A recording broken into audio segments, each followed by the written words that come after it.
Hello everyone, welcome to all of you from MDM Higher Education College. I am Rajdeep, your physics lecturer, and we were on first book of BSc first year, whose name is Frame of Reference. तो हमारा जो topic अब चल रहा है वो है rotating frame of reference and Coriolis force. Basically दो टॉपिक हैं, यानी कि एक तो है घूर्णी निर्देश तंत्र जो अपने पहले पढ़ेंगे, और एक है कोरोलियस बल, ये बाद में पढ़ेंगे। इससे पहले वाला टॉपिक भी हमारा रोटेटिंग फ्रेम था, बट उसमें क्या था, उसमें जेड एक्सिस जो थी ना दोनों फ्रेम की, वो कोइंसाइड थी, वो एक दूसरे के ऊपर थी। अब हमें ये मानना पड़ेगा कि एक तो है एस फ्रेम जो कि स्टेशनरी है या इनर्शिया है, मतलब कि रुका हुआ है एक तरीके से, और दूसरा फ्रेम है आर, वो रोटेटिंग फ्रेम है और वो ऑल डायरेक्शन में रोटेट हो रहा है, यानी कि इसका एक्स डैश एक्सिस भी रोटेट हो रहा है, वाई डैश एक्सिस भी रोटेट हो रहा है और जेड डैश एक्सिस भी रोटेट हो रहा है। यहाँ पे जो एंगुलर वेलोसिटी है यानी कि कोणीय वेग है, वो यहाँ पे इसने ओमेगा लिया है।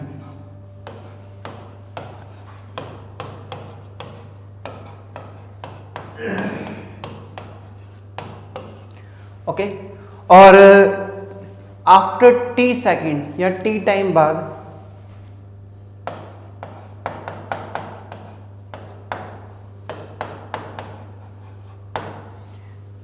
Angular displacement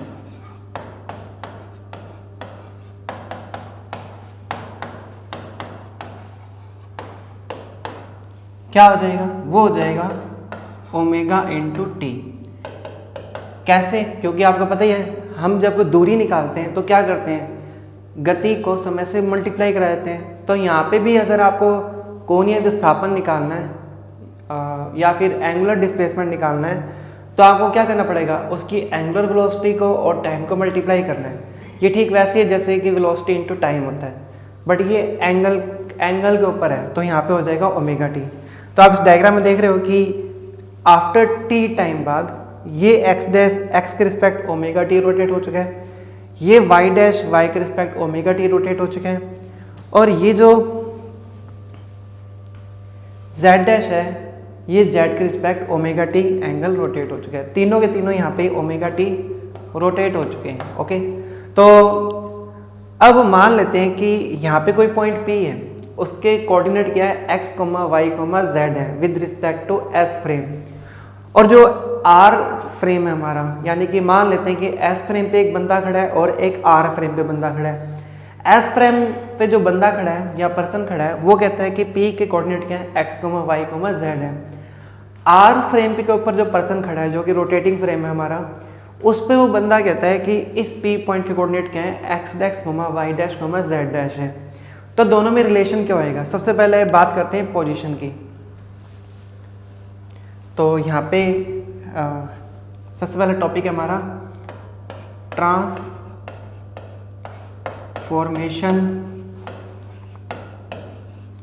of position vector, ये हमारा फर्स्ट टॉपिक है। तो इसमें अगर हम वेक्टर की फॉर्म इसको लिखें तो x y z अगर कोऑर्डिनेट है तो हमारा r वेक्टर क्या बनेगा,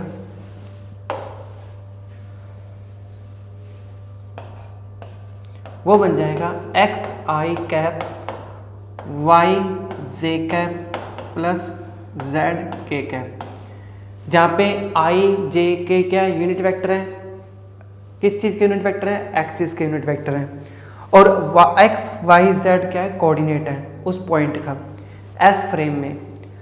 और अगर हम बात करें आर फ्रेम के अंदर, तो आर डैश की वैल्यू क्या होगी, इसी तरीके से वो हो जाएगी x dash comma i cap dash y dash comma j cap dash z dash k cap dash. Okay, तो ये हमारा किस फ्रेम में है, ये हमारा है एस फ्रेम के अंदर, और ये हमारा कोऑर्डिनेट है आर फ्रेम के अंदर। मैं यहाँ लिख, ओके, क्या मैं इसको ऐसे राइट कर सकता हूँ, r vector equals to r dash vector, बिल्कुल कर सकते हैं, क्योंकि वेक्टर की यही तो खूबसूरती है वेक्टर क्या, वेक्टर में सारी इंफॉर्मेशन होती है, डायरेक्शन भी होती है और मैग्नीट्यूड भी होता है।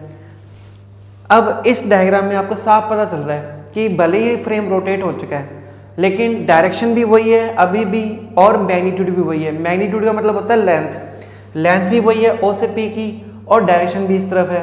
वेक्टर में दो ही चीज़ तो चाहिए होती है, डायरेक्शन और मैग्नीट्यूड, और दोनों के दोनों ही फ्रेम में सेम है।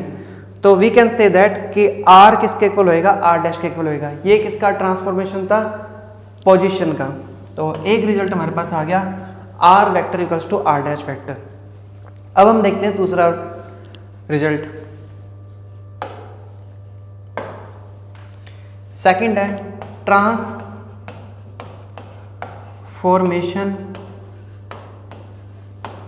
ऑफ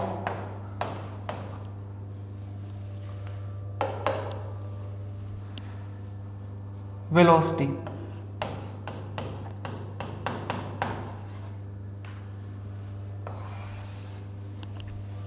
थोड़ा स्पेस बना देते हैं। ओके, तो वेलोसिटी का ट्रांसफॉर्मेशन कर रहे हैं। तो अब यहाँ पे अभी जब हमने रिजल्ट निकाला तो वो क्या था, r vector equals to r dash vector. Okay, तो अब हम यहाँ पे इसको कैसे लिख सकते हैं, r vector equals to x dash i cap dash y dash j cap dash plus z dash k cap dash, क्योंकि आर डैश वेक्टर वैल्यू ये है। अब हम इसका अगर वेलोसिटी निकालना चाहते हैं तो आपको पता है इसका क्या करना पड़ेगा, टी के रिस्पेक्ट डेरिवेटिव करना पड़ेगा। तो इसको करते हैं डिफरेंशिएट।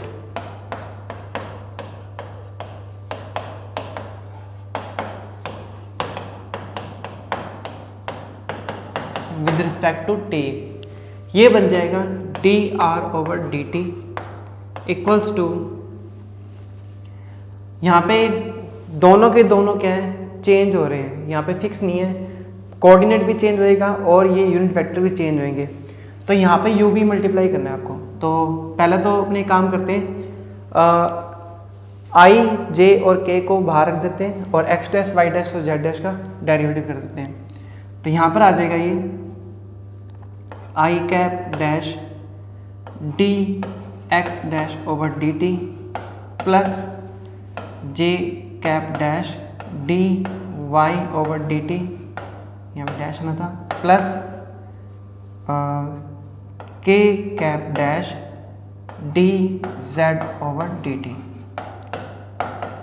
फिर अब किसका डेरिवेटिव होएगा, यू वी से आई जे के का, ठीक है। तो ये बन जाएगा x dash d over d t और यहाँ पे डैश आ जाएगा i cap, okay, plus dash यहाँ नहीं आएगा, थोड़ा सा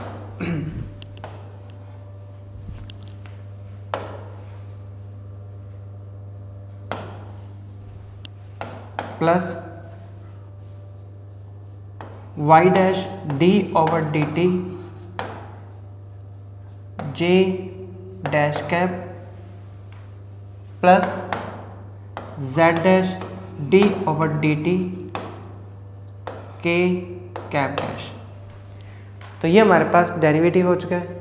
अब इसमें ये जो रिजल्ट है हमारे पास d x dash over d t, d y dash over d t, d z dash over d t, इसको तो हम राइट कर देंगे क्या, वेक्टर लगा देते हैं। ये हो जाएगा हमारे पास d dash r dash over d t. ये डैश कैसे आ गया, क्योंकि यहाँ पे आई जे के की बात, आई जे के दोनों डैश के रिजल्ट है। तो ये बन जाएगा d dash r dash over d t. एक चीज़ बता देता हूँ आपको कि यहाँ पे जो d dash r dash over d t जो है उसको हम d dash r over d t भी राइट कर सकते हैं। क्यों, क्योंकि पोजीशन के ट्रांसफॉर्मेशन में हमने देखा था कि आर डैश किसके इक्वल होता है, आर वेक्टर के इक्वल होता है। अब ये तो हमारे पास रिजल्ट आ गया। अब हाँ, इसकी कैलकुलेशन कैसे करेंगे, उसके लिए यहाँ पे इसको एक ऑपरेटर मानेंगे हम। क्या मानेंगे, ऑपरेटर। एक बार दोबारा देते हैं, d over d t i dash cap plus y dash d over d t j dash cap plus z dash d over d t k dash cap. अब इसको सॉल्व करने के लिए, चलो ये तो सॉल्व हो गया, बट ये हमारे पास सॉल्व करना बाकी है, इधर वाला पार्ट। इसको कैसे सॉल्व करेंगे वो देखते हैं हमें।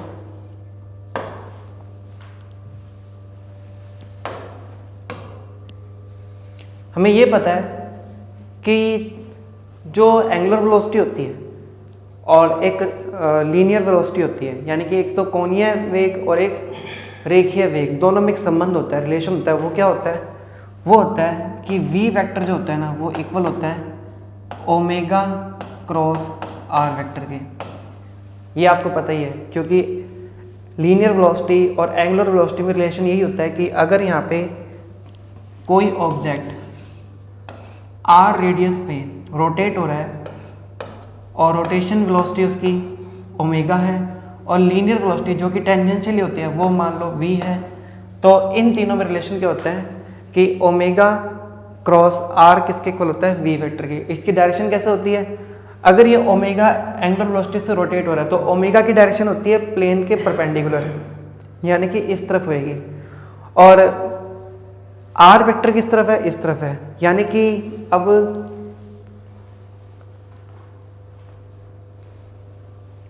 ये रेड कलर का पेन देख रहे हो, ये तो हो गया एंगुलर वेलोसिटी की डायरेक्शन, और ये हो गया r वेक्टर। दोनों का जब क्रॉस कराओगे तो हमें इसके परपेंडिकुलर क्या मिल जाएगा?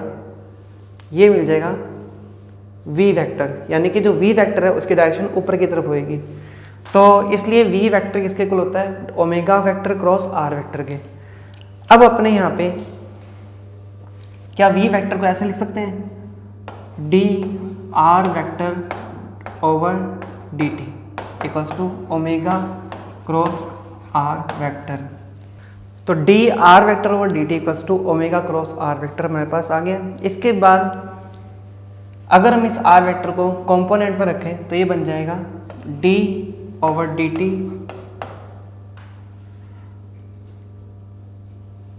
X i cap plus y j cap plus z k cap equals to omega cross, ये बन जाएगा x i cap plus y j cap plus z k cap. अगर बात करें सिर्फ एक्स डायरेक्शन की, ओके, इन एक्स डायरेक्शन, तो यहां पे रिजल्ट आएगा d over d t x और एक i cap equals to omega cross x i cap. तो यहां से एक हमारे पास ऑपरेटर बनता है, वो क्या बन जाएगा?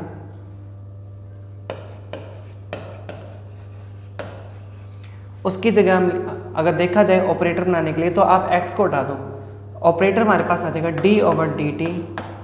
इस i को आप आगे लिख लो चाहे पीछे लिख लो, i cap equals to omega cross i cap. यहाँ से अगर देखा जाए तो एक ऑपरेटर तैयार हो गया है। इस ऑपरेटर में अगर हम रिप्लेस कर दें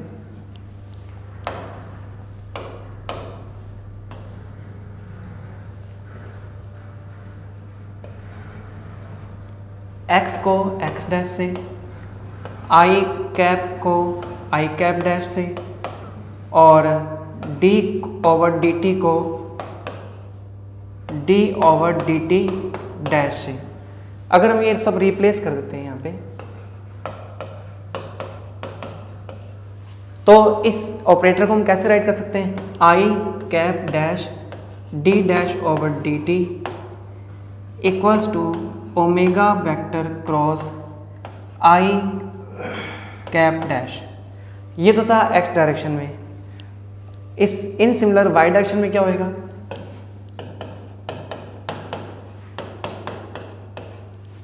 ये बन जाएगा j cap dash d dash over d t equals to omega cross j dash cap, और k cap dash d over d t, d dash over d t equals to omega vector cross k dash cap.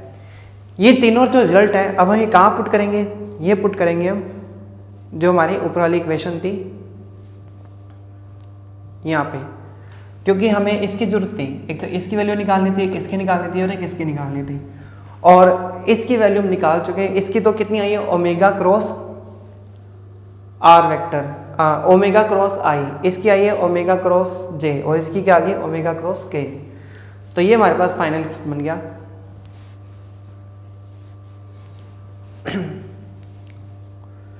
D r vector over d t as it is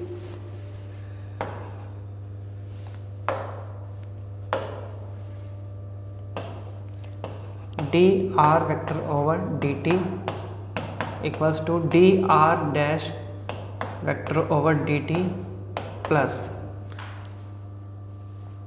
अब यहाँ पे आपको पता है सब में क्या आ जाएगा, ओमेगा क्रॉस आ जाएगा, ओके। और इधर आ जाएगा क्या, आई डैश कैप प्लस जे डैश कैप प्लस के डैश कैप, ओके। ये सारी वैल्यू रख दी, omega vector cross i cap dash यहाँ रख दिया, जे डैश कैप यहाँ रख दिया, के डैश कैप यहाँ रख दिया, ठीक है। और साथ में हमारे पास क्या आ जाएगा, एक इसके साथ क्या था, एक्स डैश भी था, एक्स डैश, दोबारा से लिख लेते हैं इसको,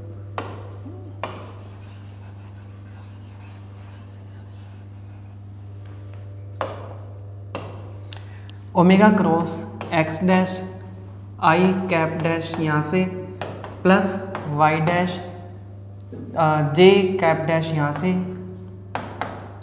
और के Z dash k cap dash यहाँ से। अब ध्यान से देखो, ये हमारे पास क्या बन गया, आर डैश फैक्टर बन गया।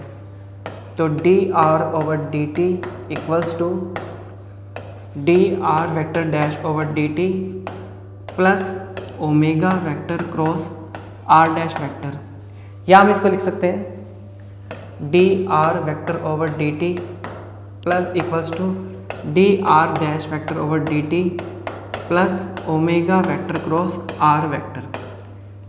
तो ये हमारे पास एक रिजल्ट आ गया वेलोसिटी का। इसको वेलोसिटी के फॉर्म में कैसे लिखेंगे, ये बन जाएगा डी वी वेक्टर, ये बन जाएगा वी डैश वेक्टर, और ये बन जाएगा omega vector cross r vector. हमें इसको सब्जेक्ट बनाना है वी डैश को, तो वी डैश की वैल्यू क्या आ जाएगी, v vector minus omega cross r vector. तो ये था ट्रांसफॉर्मेशन ऑफ वेलोसिटी। इसके बाद हम देखते हैं ट्रांसफॉर्मेशन ऑफ एक्सीलरेशन।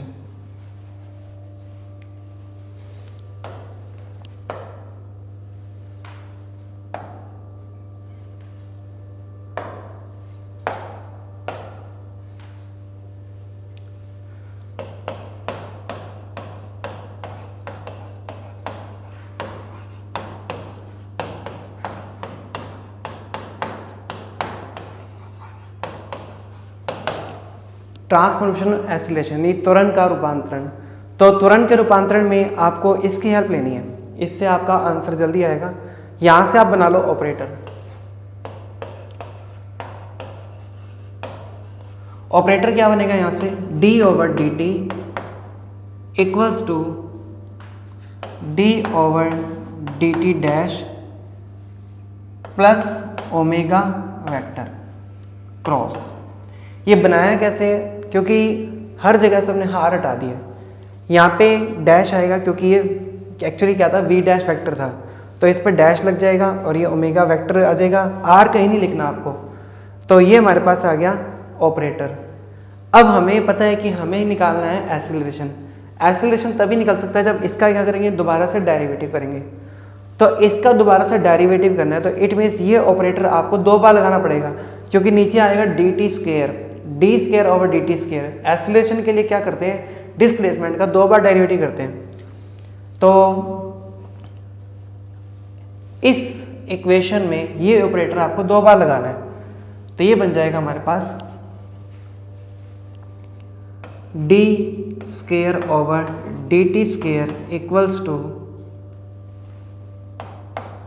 यहाँ पे आर वेक्टर है, ये ऑपरेटर दो बार लगेगा, D dash over d t plus omega vector cross into D dash over d t plus omega vector cross, और लास्ट में क्या आ जाएगा आर वेक्टर। ये हमने सिस्टम दो बार अप्लाई किया, एक बार यहाँ पे एक बार यहाँ पे, क्योंकि डबल डेरिवेटिव करना है एक्सीलरेशन निकालने के लिए। इसके बाद देखते हैं क्या होगा। ये बन जाएगा हमारे पास ए वेक्टर, डैश नहीं आएगा। यहाँ देखते हैं, यहाँ पे जब ये ऑपरेटर और ये ऑपरेटर मल्टीप्लाई होंगे तो ये बन जाएगा d dash square over d t square, और ये किस पे अप्लाई होएगा आर वेक्टर पे, प्लस इसका मल्टीप्लाई इससे होएगा तो ये बन जाएगा, इसका मल्टीप्लाई इससे होएगा तो ये बन जाएगा d dash over d t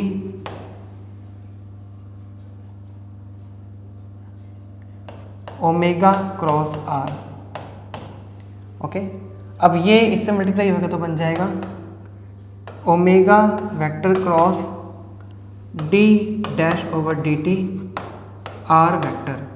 फिर इनका और इसका मल्टीप्लाई होएगा तो ये बन जाएगा omega vector cross r vector. फिर से समझते हैं इस चीज़ को। ये ब्रैकेट्स हैं, इसका मल्टीप्लाई इससे कराया तो होल स्क्वायर आ जाएगा, इसका मल्टीप्लाई जब इससे कराएंगे तो ये आ जाएगा d dash over d t omega cross r. इस ओमेगा क्रॉस को जब इससे मल्टीप्लाई करेंगे तो बन जाएगा omega vector cross d dash over d t r vector, और इस ओमेगा क्रॉस को जब इससे कराएंगे तो दो बार क्रॉस आएगा, ओमेगा क्रॉस आर वेक्टर। इसके बाद यहाँ पे लगाएंगे UV formula, a vector equals to, इसको हम ए डैश लिख देते हैं, ए डैश वेक्टर, यहाँ पर बन जाएगा ये d dash over d t omega vector और आर वेक्टर एज टीज प्लस ओमेगा वेक्टर एज टीज d r vector over d t, यहाँ पे डैश लिख दूँ, plus omega vector cross d dash over d t r vector plus omega cross r. अब यहाँ पे ये टर्म जो है वो जीरो हो जाएगी। इसका रीज़न क्या है, क्योंकि एंगुलर वेलोसिटी जो हमने मानी है ना वो एक कांस्टेंट मानी है। एंगुलर वेलोसिटी एक नियत या कोणीय वेग नियत वेग से चल रहा है, ये नियत वेग से घूम रहा है, तो यहाँ पे D omega over d T क्या है जीरो होएगा। बाकी टर्म देख लेते हैं क्या क्या बची है। यहाँ पर आ जाएगा a vector equals to a dash vector plus, अब ध्यान देख रहे हो ये दोनों सेम ही टर्म है, तो ये बन जाएगा double omega cross d dash r vector over d t plus omega vector cross r vector. ये जो रिजल्ट है इसमें जितनी भी टर्म्स हैं ये आपको समझाता हूँ क्या क्या है। ए वेक्टर है एक्सीलरेशन, किस में, इन एस फ्रेम। ये बेसिकली क्या है, एक्सीलरेशन है इन एस फ्रेम। ये हमारा है एक्सीलरेशन इन आर फ्रेम जो रोटेट हो रहा था। ये जो टर्म देख रहे हो पीछे ये है सेंट्रीपिटल फोर्स,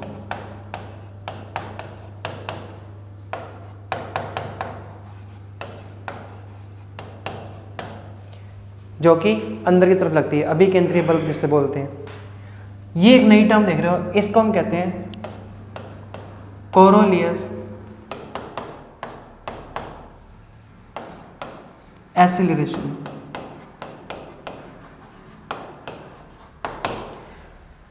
एक चीज बताता हूँ, ये जितने भी एक्सीलरेशन है ये सूडो फोर्स की तरह है, यानी कि छद्म है। ये वास्तव में होते नहीं है, बस महसूस होते हैं, फील होते हैं।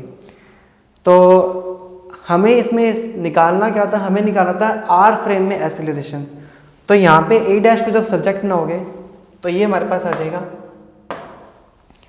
ए dash vector equals to a vector, ये इधर आके माइनस का हो जाएगा 2 omega vector cross d dash r vector over d t plus minus आएगा omega vector cross r vector. तो सब कुछ ओवरऑल वही है। ये हमारे पास एसिलरेशन है इन एस आर फ्रेम, ये एसिलरेशन है एस फ्रेम में, ये हमारे पास कोरोलियस फोर्स है, कोरोलियस एसिलरेशन है। बट यहाँ पे अब माइनस आ गया तो ये बन जाएगा हमारे पास सेंट्रीफ्यूगल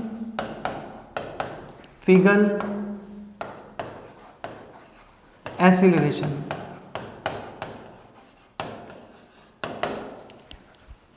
तो ये दोनों के दोनों जो आप टर्म्स देख रहे हो ये सूडो है। तो ये था एसिलरेशन का ट्रांसफॉर्मेशन। अब नेक्स्ट देखते हैं फोर्स का ट्रांसफॉर्मेशन।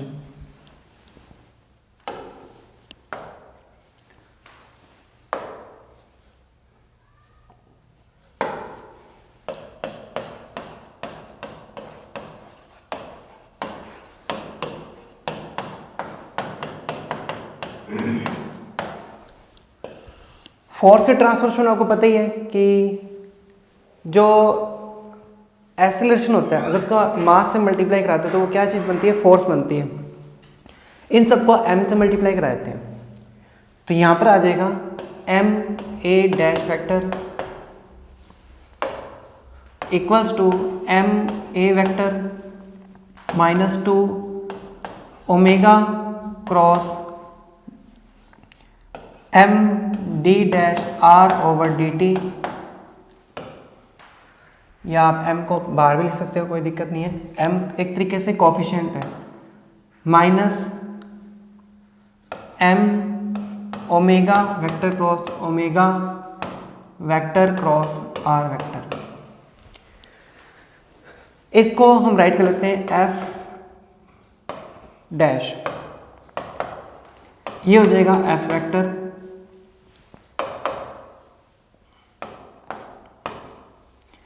और ये जो बाकी टर्म्स देख रहे हो ये बनेगा हमारे पास, मान लेते हैं एफ ए। अब इसको एक्सप्लेन कर देते हैं क्या क्या टर्म्स हैं ये तो है फोर्स जो फील होएगा r frame, force in r frame. ये है फोर्स इन एस फ्रेम जो कि रुका हुआ था। यहां पे एक सूडो फोर्स है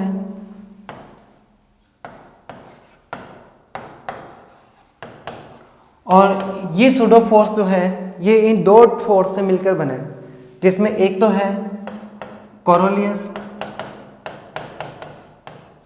फोर्स और एक साथ में है सेंट्रीफ्यूगल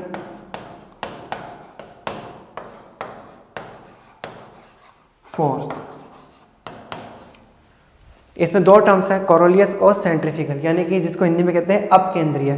कोरोलियस को हिंदी में भी कोरोलियस ही बोलेंगे और ये छदम बल है एक तरीके से, ठीक है। तो यहाँ पर ये हमारे पास ट्रांसफॉर्मेशन हो गया किसका, फोर्स का। तो ये सारे ट्रांसफॉर्मेशन थे। इसमें बात आती है डायरेक्शन की, मेन सबसे बड़ी बात है डायरेक्शन। आपको डायरेक्शन अच्छे ढंग से याद होनी चाहिए। तो जब हम इसके एप्लीकेशन देखेंगे तब मैं डायरेक्शन बताऊंगा इसकी, वहाँ पे इसकी डायरेक्शन आपको समझनी पड़ेगी, ठीक है। मेन चीज़ एग्जाम में आती है इसकी डायरेक्शन, कोरोलियस जो फोर्स है वो किस डायरेक्शन में लग रहा है। तो फोर्स की डायरेक्शन वही होगी जो एसिलेशन की डायरेक्शन होगी, क्योंकि एफ वेक्टर इक्वल टू होता है एम ए वेक्टर। तो एफ वेक्टर यानी कि एफ की जो डायरेक्शन है वो ए वेक्टर यानी कि ए की डायरेक्शन के इक्वल ही होगी। डायरेक्शन दोनों की सेम होगी, जिस डायरेक्शन में त्वरण है उसी डायरेक्शन में बल लगता है। तो हमें बेसिकली जो डिस्कस करनी है टर्म वो ये करनी है, इसकी डायरेक्शन आपको ध्यान रखनी है। तो आप यहाँ पे इसको नोट कर लो और नेक्स्ट टॉपिक देखते हैं इसके बाद। तो हमने डेरिवेशन किया फोर्स का, अब इसमें डिस्कस करते हैं कॉर्लियस फोर्स को, कॉर्लियस बल को। तो कॉर्लियस बल कैसे निकालेंगे? ये जो टर्म देख रहे हो आप इतनी इतनी, ये कॉर्लियस बल है। इसको एक बार दोबारा से लिख देते हैं, इसको मान लेते हैं एफ सी। एफ सी यहाँ पे क्या है? कॉर्लियस फोर्स है। ये इक्वल है किसके? माइनस एम को बाहर लिख लेते हैं, 2m omega vector cross D r dash vector over d T. तो ये हमारे पास है कॉर्लियस फोर्स। ये भी सूडो फोर्स है, मैं बता चुका हूँ आपको। अब इसकी बात करते हैं केसेस की, कि इसमें क्या क्या केस बनेंगे।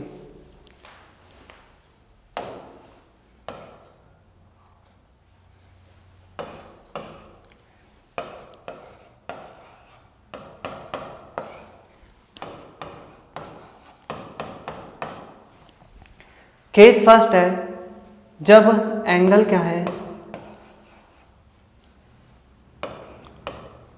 Angle between r vector and omega vector is 0 degree. Second case है angle between r vector and omega vector is 90 degree. कहने का मतलब ये है कि अगर कोई फ्रेम रोटेट हो रहा है, जैसे कि फर्स्ट डायग्राम में जो था यहाँ पे, ये फ्रेम अगर रोटेट हो रहा है और ये इस तरीके से रोटेट हो रहा है कि जो एंगुलर वेलोसिटी आप देख रहे हो ना ओमेगा, ओमेगा की डायरेक्शन कहाँ होती है? मैं आपको बता चुका हूँ। जैसे कोई चीज़ रोटेट होती है तो मान लो ये रोटेट हो रहा है ओमेगा एंगल से, तो इसकी डायरेक्शन होती है प्लेन के परपेंडिकुलर, और ये मान लो कोई आर वेक्टर है। अब मान लो कि इन दोनों के बीच में एंगल कितना है? 90 है, ठीक है। या फिर एक केस यहाँ पे है कि आर वेक्टर जो है ना वो इधर नहीं है, इस तरफ है। तो दोनों केस में क्या रिजल्ट निकलते हैं वो देख लेते हैं अपने।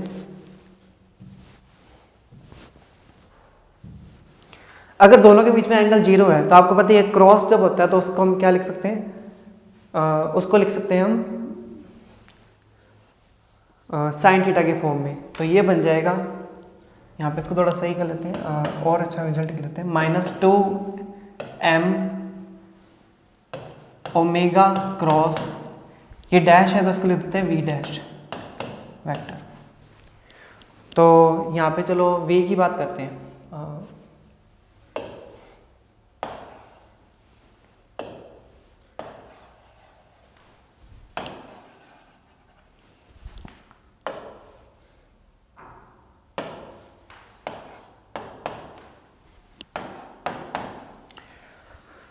जो v डैश वेक्टर है, यानी कि जो हमारे पास ऑब्जेक्ट है वो s फ्रेम में जो वेलोसिटी दे रहा है, अगर वो वेलोसिटी और एंगुलर वेलोसिटी के बीच में 0 डिग्री एंगल है और वेलोसिटी और एंगुलर वेलोसिटी के बीच में 90 डिग्री एंगल है, तो किस केस में सूडो फोर्स या फिर कॉर्लियस फोर्स मैक्सिमम होगा और किस केस में ये मिनिमम होगा? तो आपको पता ही है जब क्रॉस हटता है तो क्या आता है? तब आता है साइन थीटा, और यहाँ पे एक एन कैप लगा देते हैं। इस एन कैप की डायरेक्शन क्या होगी? जो इन दोनों के क्या होती है? परपेंडिकुलर होती है। वेक्टर फॉर्म में आपको पता ही होगा ये। तो अगर थीटा की वैल्यू 90 डिग्री है और 0 डिग्री है, उस केस में देखते हैं जब ये 0 होएगा तो ये साइन थीटा कितना हो जाएगा? 0 हो जाएगा। तो इसका मतलब यहाँ पे एफ सी किसके इक्वल आ जाएगा? 0 के। और अब यहाँ पे अगर 90 डिग्री है तो साइन 90 कितना होता है? 1 होता है। तो यहाँ पर एफ सी किसके इक्वल आ जाएगा? वो आ जाएगा -2m ओमेगा v डैश। तो ये होता है मैक्सिमम कॉर्लियस बल।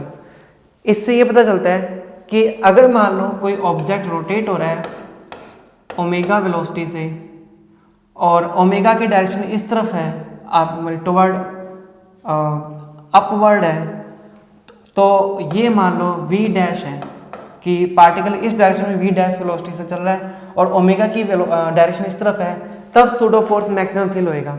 बट अगर ऑब्जेक्ट हमारा ओमेगा वेलोसिटी से रोटेट हो रहा है और लीनियर वेलोसिटी उसकी उसी डायरेक्शन में है, यानी कि दोनों के दोनों क्या है? पैरेलल है, तो उस केस में सूडो फोर्स फील नहीं होगा। तो ये हमारे पास था सूडो फोर्स। इसकी एप्लीकेशन देखते हैं, आप इसको अपने अकॉर्डिंग नोट्स बना लेना। और अब इसके बाद देखते हैं इसकी अनुप्रयोग या एप्लीकेशंस। वीडियो को लाइक कर देना, सब्सक्राइब कर देना और बेल आइकन को प्रेस कर देना। Thank you.